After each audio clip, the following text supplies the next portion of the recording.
On the surface of things, it might seem that in Witness things are pretty straightforward. It seems to be a pretty clear morality tale, and you know who the good guys are and you know who the bad guys are.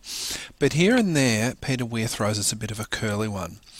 Quite early in the film, we see Samuel Lapp walking through the station in Philadelphia, and he wanders up to this old Jewish guy, and I think it's clear from the look on Samuel's face that he thinks that this man is Amish too. But as we see, he's got the Jerusalem Post, and his clothes are that little bit different. And in actual fact, we learn that, appearances are deceptive. Not everybody who looks Amish is going to be Amish.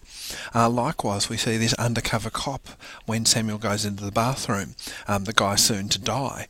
Now, he doesn't look like a cop. I guess he might look like an undercover cop, but, we don't know that at the time. I guess that's easy to say in retrospect, isn't it? But there he is. Frankly, to look at him, he could be, a drug dealer, he could be homeless, he could be just some street urchin, really. But it's only later that we find out that he's in fact one of the righteous guys. Likewise, we see the murderer come in, and at that time we're given no indication that he's anything other than just a brute murderer. But then quickly we're spun around when we learn that there he is. He's not just a police officer, but he's a highly celebrated police officer. So we're getting this kind of repeated message that people's identities go deeper than our first impressions of them.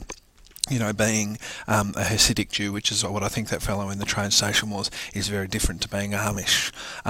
Being a celebrated police officer should be very different to being a brutal murderer.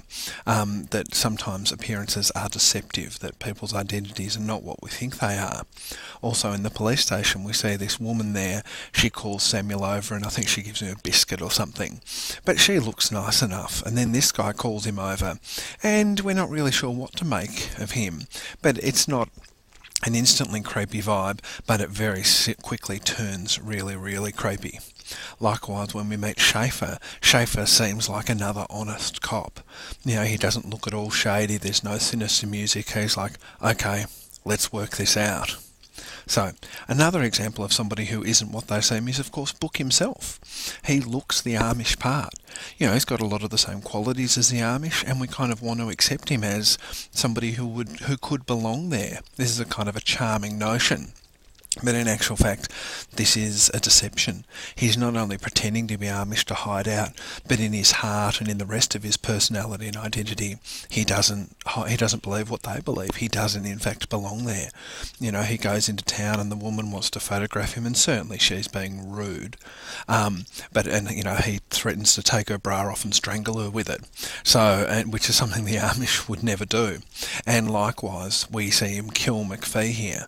Now, he was being hunted down, but again, this is not something that he would do if you were genuinely Amish. Him looking Amish is a deception. But there he is in his Amish disguise, killing people. So again, as appearances are very deceptive. And actually one of the last shots we see is John Book there. Schaefer's in the back of the car. Book's there with the police officers. He's still in his Amish disguise, but there he is for the first time smoking a cigarette. He is, in fact, he's kind of neither fish nor fowl. He's not like the other cops. He's not really like the Amish. So I would encourage you, when you're thinking about identity and belonging, to realise that it's not all clear-cut in Witness. There is deliberate deception, and you sometimes have to say that people are not what they appear to be.